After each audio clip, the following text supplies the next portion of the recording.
The desert didn't give things back easily. That was something Anna Darrow remembered about Gurrundah. The earth here kept its secrets deep, wrapped in red dust and silence. But this time, it had given something back. Under the warped limbs of the old mulga tree, a place where children used to whisper dares and prayers, bones had surfaced. A roo shooter named Pete McCready had stumbled upon them while tracking game near the tree's roots, where the ground had cracked open under the dry season's relentless heat. What he found wasn't animal remains, but the brittle curve of a ribcage, the delicate arch of a skull. Human. And not recent. When Anna got the call in Sydney, her breath caught in her throat. Even before the DNA results confirmed it, she knew. It was Callum Renn, her childhood best friend, the boy who vanished without a trace 15 years ago. The boy whose name had haunted her dreams more than once. She hadn't returned to Gurrundah since. Not after the search turned cold, not after the whispers began to fade. Now she was returning not as a friend, but as Inspector Darrow. A badge on her chest, a storm in her heart. The town hadn't changed. Same sagging post office, same corner pub with sun-bleached signage, same long, hot wind that carried dust into your bones. But something had shifted. Beneath the familiarity, the place pulsed with discomfort. People greeted her with tight nods and two quick smiles. Sheriff Buckley, older now and heavy with years, shook her hand with barely veiled reluctance. "You'll want to keep this quiet," he said, as if she hadn't come to pull the truth from the ground. Anna visited the site. The mulga tree still stood, towering and twisted. She remembered sitting beneath it as a child, pressing her ear to the bark, pretending she could hear the stories it kept. Now, it felt like a gravestone. The forensic team worked quietly, brushing away layers of time. Among the remains, a rusted chain with a tiny shark tooth pendant, the kind Callum used to wear. A frayed sleeve from a hoodie she'd last seen on a windy autumn afternoon. That night, in the silence of the old guest house, Anna lay awake. Outside, the wind scratched against the windows like fingers.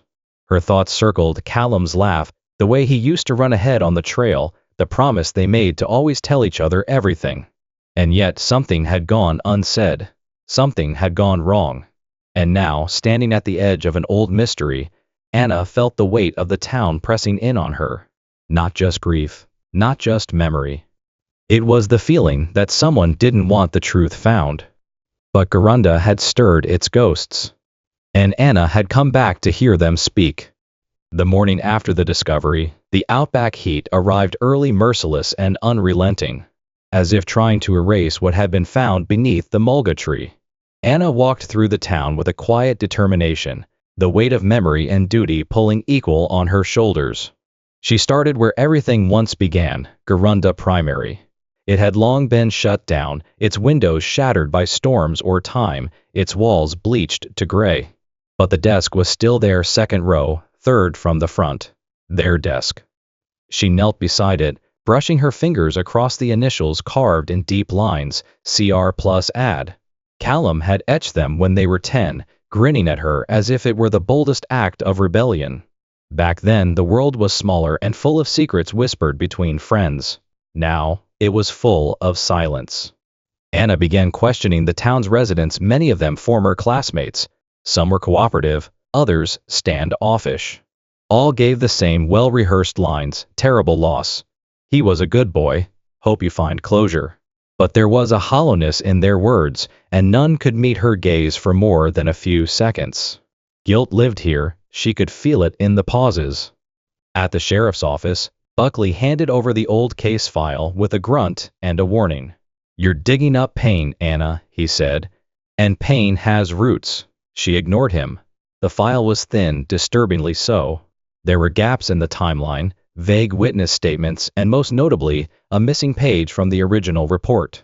A photograph, hidden deep in the file, showed something worse, a faint but undeniable bruise across Callum's ribs. No explanation. No mention of it in the narrative. As the sun dipped low, Anna walked to the old stone church, long abandoned by everyone but Father Grady. The once respected priest was now a ghost of himself, aged and muttering sermons to empty pews. When Anna greeted him, he didn't respond until she mentioned Callum's name. The black fire, he whispered. It walks after dark. It sees everything. It waits. Anna froze. What do you mean, father? But he turned away, his hands trembling, lost in some private horror she could not follow. That night, she dreamt of the mulga tree again, only this time it bled from its bark. In the dream, she was 10 years old, hearing children laugh, only to turn and find no one there. Just red dust, and footprints leading into shadow. The next morning, over bitter coffee and the same view she remembered from her childhood porch, Anna came across a name she hadn't thought of in years: Erin Falk. The girl on the fringes. The one who never spoke much, the one always watching. If there was anyone who remembered what happened that night, Anna knew it would be her. Anna found Erin Falk exactly where she expected, on the edge of town, where the dirt turned to clay and the radio static got thicker.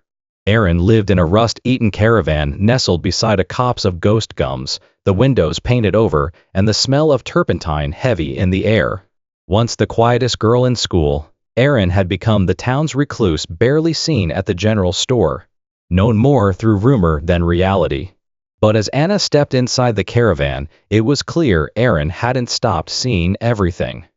The walls were covered in canvases, each one a bleeding testament to something unsaid. Rust-red horizons, shadowed children, a mulga tree that appeared again and again, twisted, looming, ever watching. One painting made Anna freeze. It showed a group of children standing in a circle beneath the mulga tree, faces blank, hands clasped. But there was a space, an empty shape, like one child had been removed or erased. I saw what they did, Erin said quietly, not turning from her easel. Her voice was raspy from years of cigarette smoke and solitude. Not all of it, just enough. Anna waited, letting the silence stretch, before she asked, "What did you see?" "It wasn't murder," Erin said. "At least, not the kind they'll admit to. They called it a trial. Some secret game they invented, the boys, the golden ones. They made Callum stand in the center. Said he had to pay for telling." She dipped her brush into dark crimson. "They said it was just a scare. But the land, it doesn't forgive stupidity." Anna's heart thudded. "Who was there?" Erin's eyes met hers for the first time. "You already know, you just don't want to believe it." That night, Anna returned to her childhood home. Her mother had passed away years ago, and the house sat heavy with dust and memory. Something compelled her to search the floorboards under her old room. She remembered hiding things there: treasures, notes, small rebellions. She pried up the loose board, and there it was, a small wooden box, weathered but intact. Inside was a folded piece of paper, yellowed with time. It was a page torn from Callum's journal. In trembling handwriting it read, "If anything happens to me, it's because I didn't stay quiet." Anna held it like a heartbeat in her palm. A warning, a confession, a boy who refused to be silent. Outside, the wind stirred up the dust in slow spirals. The mulga trees swayed like they remembered the night a boy disappeared beneath them. Gurrundah was holding its breath again.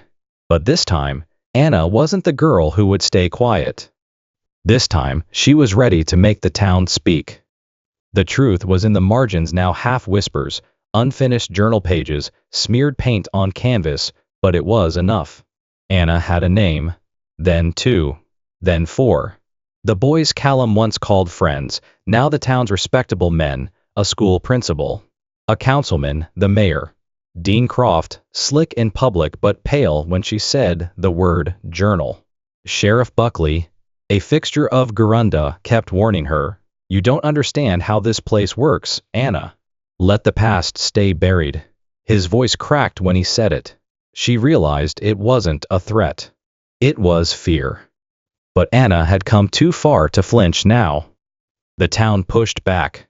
Her car's tires were slashed during the night. A kangaroo carcass was found at her front step, its throat cut, its glassy eyes painted pitch black, some grotesque warning wrapped in silence. She reported it. Buckley logged it. No one followed up. No one helped. So she laid her own trap. She sent formal invitations to a remembrance gathering at the mulga tree 15 years to the day Callum disappeared. She told the men she'd found new evidence. That closure might bring peace. They came. Not all at once. Not together. But by sundown, they stood in a loose circle beneath the tree. Older now, more tired, but still bound by whatever oath they'd taken. Anna read aloud from Callum's journal, her voice level, unsparing. Words scribbled in fear, they made me kneel in the dust. Said it was a trial. Said I had to be quiet. Each line chipped away at the illusion. Then Russell Kane, the loudest of them in school, now the quietest, snapped. Enough, he shouted, stumbling forward, red-faced and trembling. It wasn't supposed to go like that. We were just scaring him. Just a game. His voice cracked. He ran, he slipped, hit the rock. We panicked. We buried him. We swore we'd never talk about it again. Silence fell like ash. Anna turned to the others. You all knew. Croft looked away. The principal wept. One man nodded, just once. She recorded it all. What haunted her most wasn't the panic or the silence. It was the indifference. The acceptance. A collective shrug of the soul. They hadn't killed Callum with malice, but they'd buried him with cowardice. As the sky turned purple above the desert, Anna felt the weight of it settle across the town like a second skin. The circle had cracked but not shattered. Not yet.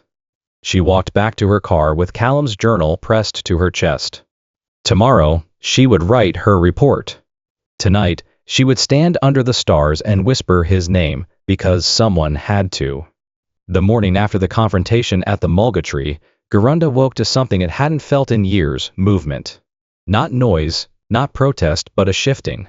The kind that follows truth once it's no longer buried. Anna filed her report with Sydney HQ before dawn. It was long, thorough, and damning.